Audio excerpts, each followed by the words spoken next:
Because let me tell you something. We went over this in the previous lessons on Judah, Benjamin, and Levi, and we're going to go even more in depth this time now that we're going into Benjamin and Africa.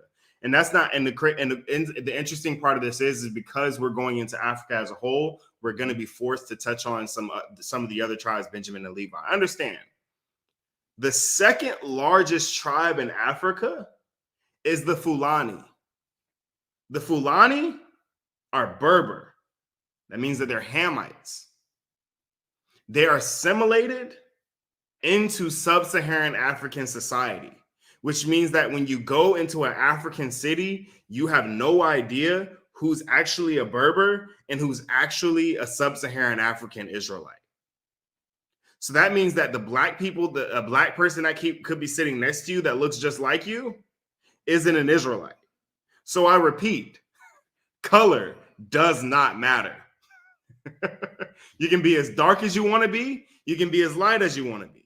It does not matter. All right.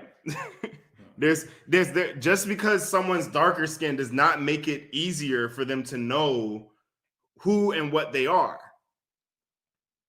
There's a lot of different agendas that were sprinkled into this thing.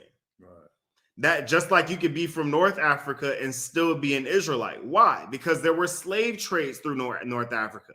People kept slaves in North Africa. People kept slaves in Northeast Africa. No different than when we left Egypt in Moses' times, they were Hebrews that stayed in Egypt. Mm-hmm. There were Hebrews that stayed in Goshen. There were Hebrews that left Egypt and went into Africa instead of going with Moses. So color is skin color or complexion or appearance has nothing to do with this. It can't. It's too confusing. Someone's complexion doesn't make them any more or less Israelite. It just doesn't. It can't. Bob Marley's kids look just like us, but guess what? Bob Marley's father is Caucasian. And because he's Caucasian, or what we know of him is being Esau.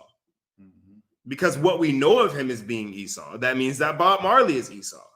And even though he married a black woman, guess what? His kids, even though they look black, they're still Esau. And his sons, even though they married black women and had black children, guess what? Those children are still Esau.